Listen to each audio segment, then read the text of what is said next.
WNBA Analyst Accuses Cathy Engelbert of favoring NBA billionaires amidst Sun sale fiasco.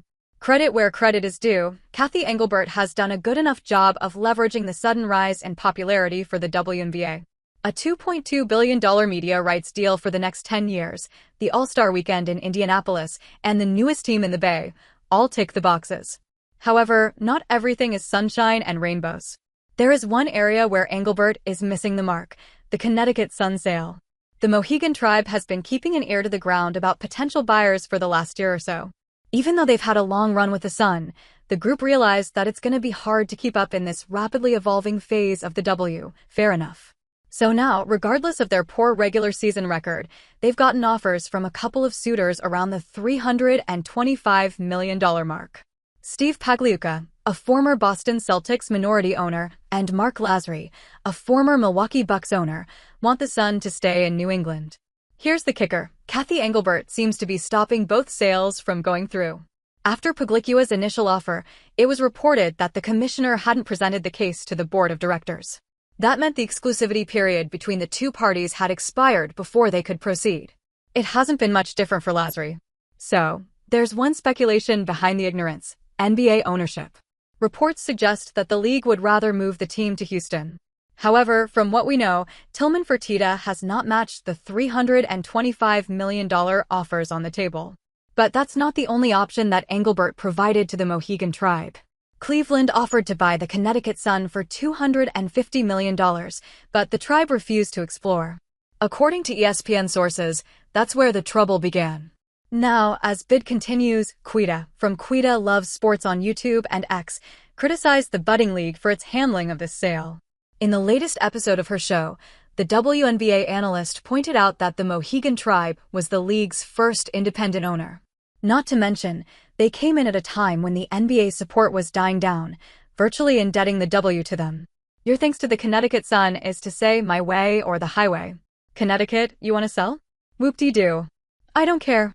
I want you to sell to the team I want you to sell it to, for the price I want you to sell it to, she said.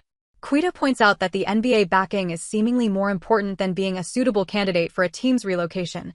If you are not NBA backed, you don't matter, she said. The WNBA only wants NBA billionaires. That's it. As if being worth a few $1 billion is not enough unless you have an NBA logo stamped to your resume. It is important to note that both Pagliuca and Lasry are no longer part of NBA ownership groups, and that is a major knock on their offers. Neither the WNBA nor the Mohegan tribe can reach a point of agreement. The tribe wants what the team is actually worth, and the board of governors wants a sale that benefits the league. So what happens next? Let's find out what comes next in the Connecticut Sun sale. Relocation decisions are made by the WNBA board of governors and not by individual teams. This statement by the WNBA basically axed Steve Pagliuca's $325 million offer. The offer came with an inevitable shift to Boston and a commitment to build a $100 million practice facility. While the team does have a bustling fan base in the TD Garden, the WNBA wanted the team to go elsewhere. The problem? No other party, aside from Lasry and Pagliuca, is willing to match the $325 million on the table. Both Cleveland and the WNBA offered $250 million for the franchise, but the Mohegan tribe declined. And fairly so. Pagliuca's offer would lead to the biggest sale of a women's sports team, while $250 million would mean that the group would lose out on a lot. Neither party is willing to budge. The WNBA has halted any progress in the sale of this franchise, but the Mohegan tribe does want to pass the torch along as soon as possible. According to ESPN sources, the Connecticut Sun ownership group will be presenting the WNBA with a list of proposals and sale options for their franchise.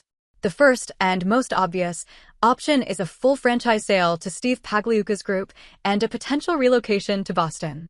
Second is Mark Lasry's ownership group and a shift to Hartford, Connecticut. Third is to sell a minority stake in the organization.